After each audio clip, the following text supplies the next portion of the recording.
어제 북한 목선 사건에 대한 합동조사 결과 발표가 있었지만 셀프 검증의 한계를 지적하는 목소리가 잦아들지 않고 있습니다.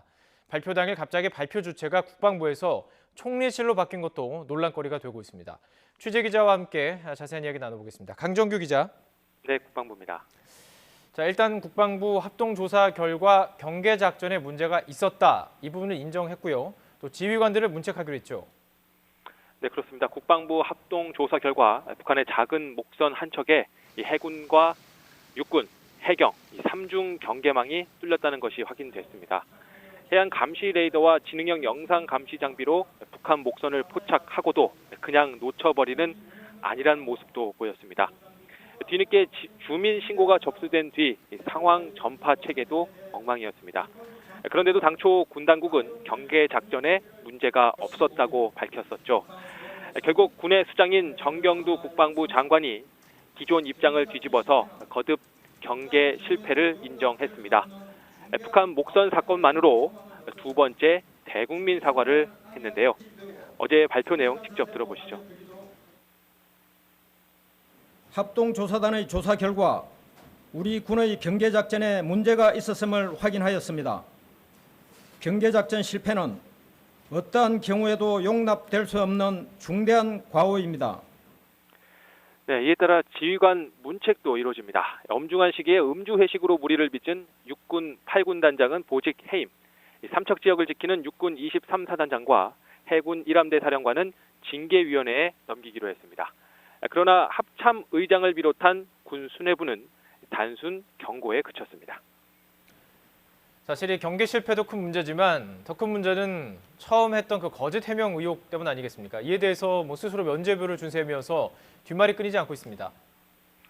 네, 이 경계 실패 관련 부분은 앞서 설명을 드렸고요. 그 외 가장 큰 논란이 됐던 게 이 삼척항 인근이라는 표현입니다.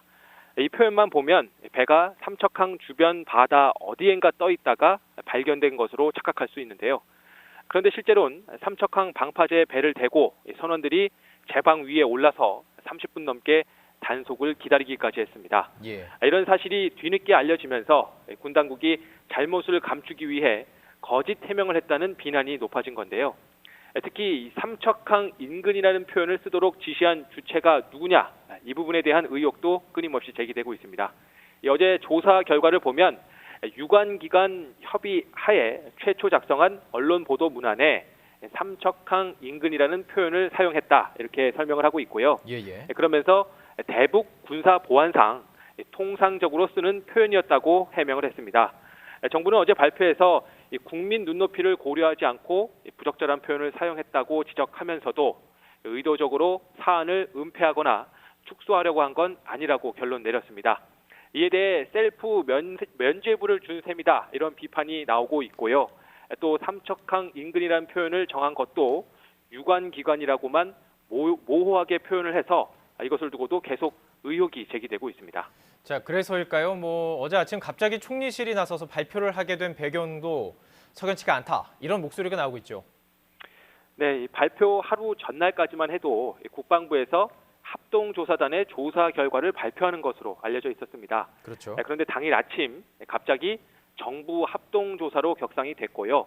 발표 주체도 총리실 산하 국무조정실로 바뀌었습니다. 발표 장소도 광화문 정부 서울청사로 변경이 됐죠. 국방부 합동조사 결과에 더해서 국정원 주도의 합동신문 내용, 그리고 해경 관련 조사 사항까지 합쳐졌습니다. 이를 두고 전형적인 물타기 수법이라는 지적도 나옵니다. 국방부의 셀프 검증에 대한 비난 여론이 높아지니까 다른 사실관계를 더 풀어서 논란을 희석시키는 방법이라는 건데요. 특히 어떤 쟁점이 불거졌을 때 이 베일에 쌓인 국정원의 대북 정보를 풀어서 여론의 관심을 돌리는 거, 이거 과거 권위주의 정부 시절에 자주 사용되던 수법입니다.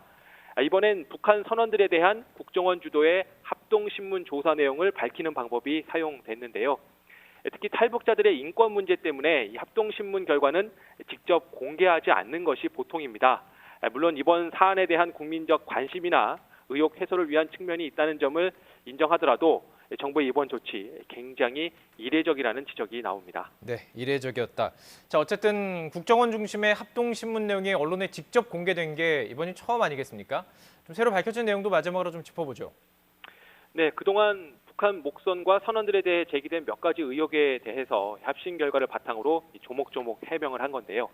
먼저 이 작은 목선이 어떻게 일주일 동안 수백 킬로미터를 항해할 수 있었느냐, 이 의혹에 대한 설명이 있습니다. 북한 선원들은 지나가는 상선에 어획물을 팔아서 연료와 식량 등을 중간 보급받은 것으로 조사가 됐는데요. 두 차례에 걸쳐 어장에서 잡은 오징어 110kg을 인근 상선에 넘기고 유류 60kg과 식료품, 화폐 등을 받았다, 이렇게 진술했다고 합니다. 또 이 배에서는 가스버너 같은 취사 도구와 50kg가량의 남은 식량도 나왔습니다. 또 이 북한 선원 4명의 옷차림을 두고도 단순 귀순자로 볼 수 있느냐, 이런 의혹이 끊이지 않았는데, 북한 선원 4명 가운데 2명이 군복을 입고 있었던 것은 이 전투복이 북한 선원들의 작업복으로 많이 유통된 상태라 특이점으로 보기 어렵다, 이렇게 해명을 했고요. 예. 또 이 말끔한 인민복 차림의 이 귀순자, 북한 선원, 이 사람은 북한에서 출항 검열을 받기 위해 깨끗한 옷차림을 챙겨 입고 나갔다가 중간에 항해 기간 동안에는 다른 옷으로 갈아입었었고, 그리고 삼척항 입항 직전에 다시 그 옷을 꺼내서 갈아입은 것이다, 이렇게 해명을 했습니다. 이 조업한 흔적이 없다는 의혹도 제기가 됐는데, 이 부분에 대해서는 일주일 동안의 항해 기간 중에 오징어 잡이를 한 건 단 이틀, 2차례가 전부였다, 이런 내용이고요. 또 이 출항할 때 싣고 있었던 조업용 그물 15개, 이것도 중간에 바다에 모두 버렸다, 이렇게 진술을 했다고 합니다. 그리고 새롭게 이제 그 이동 경로도 좀 구체적으로 나와서 관심을 보이고 있는데, 이 GPS 장치에 찍힌 좌표 4곳과 선원들의 진술을 토대로 재구성한 내용입니다.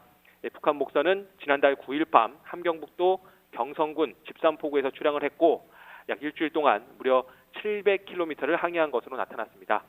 그러나 이 배에 탑재된 건 28마력짜리 경운기 엔진이 전부였습니다. 예. 따라서 침투나 도주에 필요한 어떤 그 간첩선에는 적합하지 않은 엔진이라는 설명이고요.